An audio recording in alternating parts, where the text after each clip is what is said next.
Hello once again from Warwick Bass Camp. We're here with the mighty Devin Townsend. Hello, thanks for coming. Thank you.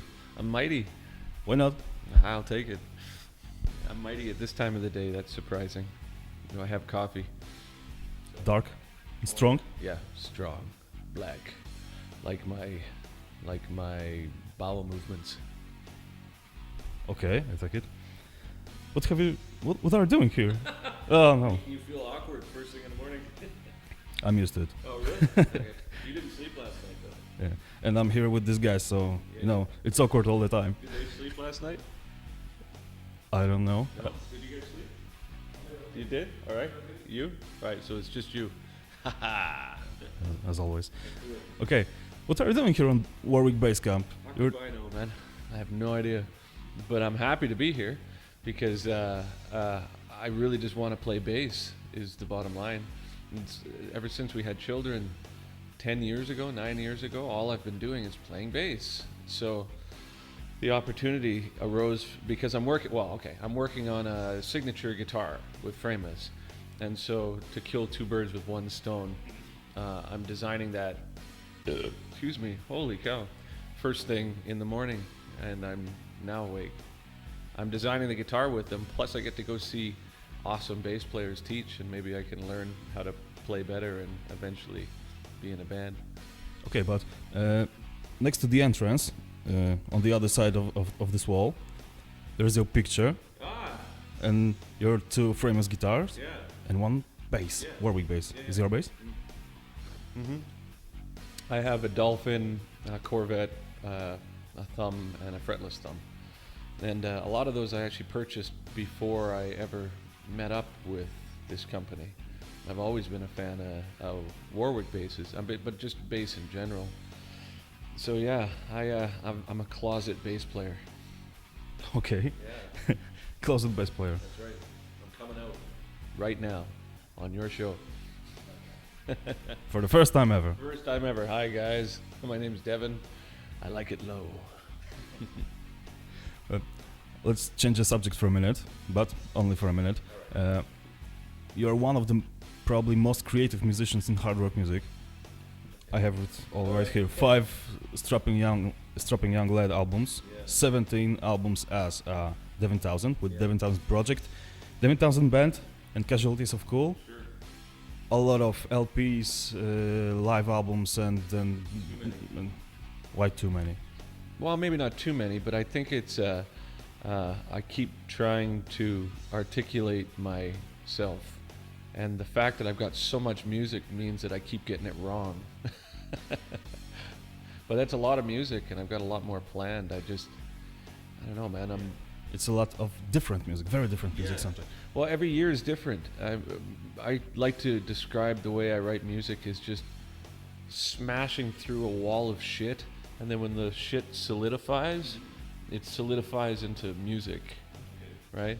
But each year is different. Like you might have, when you're younger, you deal with young person stuff, and then you get older and you deal with older person stuff.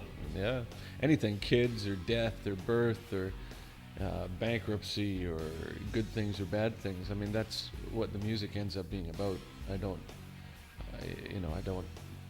wake up in the morning and write heavy metal because I have written heavy metal in the past. It's just I write whatever I feel like writing, and that often what happens is I'll write one thing and then I'll get sick of it because I've spent so much energy thinking about it that the next thing I write is the opposite. And some people find that confusing, but for me, I find doing one thing to the exclusion of everything else like confusing. So but last year, I guess it was last year, you released Siltoid 2, Casualties of Cool, and right now you are working on a symphony. Yeah, I'm doing a symphony and another Devin Townsend project record that is really cool, but honestly helps pay the bills of the symphony because there's an audience for what I do that I've been doing for years. There's this big sort of blue sounding, echoey hard rock, and I think it's really cool. But the symphony is like ridiculous, so, and it's probably not going to sell, but it's going to be very expensive. So I've got to try and find ways to to fund it. But you want to record it, right? Oh yeah, I'm doing it next September in Belgium. And you want In Belgium? Why in Belgium? Galaxy Studios. Yeah, because it's surround, it, 13.1 surround, and the idea for the symphony is I want to do something that's a real multimedia with visual aspect. The packaging I want to be really interesting and inclusive, and I'd like typically in the past, when I haven't had the opportunity to use a symphony, excuse me, I just layer in Pro Tools tons and tons of shit, and then it just turns into a real compressed sound. But that's sort of what I've done for years. And it's not necessarily because that's what I've been trying to do, as I alluded to earlier with I keep getting it wrong. It's just that within the parameters of a stereo field, it just turns into that. You can't have hundreds of tracks and have it not turn into that sort of wall of sound. So I wanted to use the symphony and the choir and typical rock instruments and things in order to achieve what I've been hoping to achieve for years. And to do it in surround, I can put the symphony here and the drums there and the bass there and the guitars there and the vocals there and echoes there, you know what I mean? So I think it's a solution, but who knows, it might just be an expensive experiment that goes wrong, but I'm willing to take that chance. Obviously. And you will you play it live with all this orchestra and choir? Yeah, sure. Yeah, if somebody wants me to. It must be even more expensive. Oh yeah. Yeah. Yeah, well, it won't go on the road, I can guarantee you that. I mean, the problem I have with symphonic music is I don't read or write music, but because I can, again, articulate myself musically, I've got people that are brilliant orchestrators that I have coming to Vancouver where I live, and I will sit with them with my MIDI files and my demos and my vocal tracks and be like, this is what the vocal does, this is where it modulates, this is what the symphony does here, this is how quiet it gets, and then they can write it for me. And then when we take it to Belgium, I've got a conductor as well that will, so I can sit with them prior to it and act like I need it to be, without standing in front of a bunch of posh orchestral musicians and feeling like I'm a fool, right? That's what happened. I went to Prague 3 or 4 years ago and worked with the Philharmonic there, and there was a note that was wrong. I've told this story tons of times. There was a note that was wrong that they were playing, and they're like, well, what note should it be? And I'm like, 7th fret on the low string, right? So what orchestra and what choir helps you with all this project? There's a guy named Nils that's based out of Los Angeles that helps me with the orchestration on this next one. And I've got a guy named Eric in Vancouver that helps me with the choral scripting.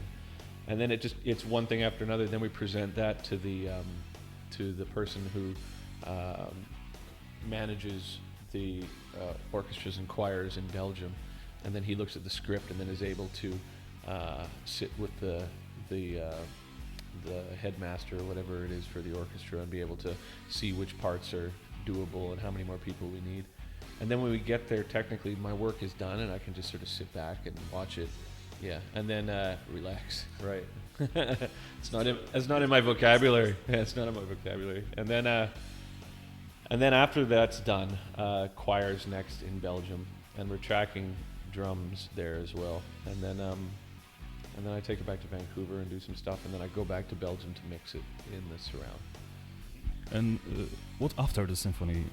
You are working on new album of Devin Townsend project, but maybe you are thinking about some other unexpected projects. I've been looking to play bass.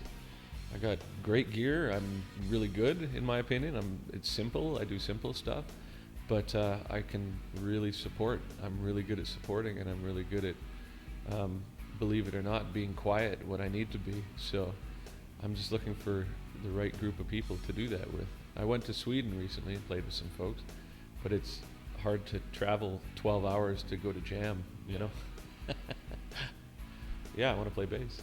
That's the reason why I'm here. So can we expect some new band? Maybe. Yeah, I'd love it. There's a couple of situations that we've been talking about, like some trios and all this, but most of the people that we play together with were all in bands that pay the bills, so we have to keep that in mind, right?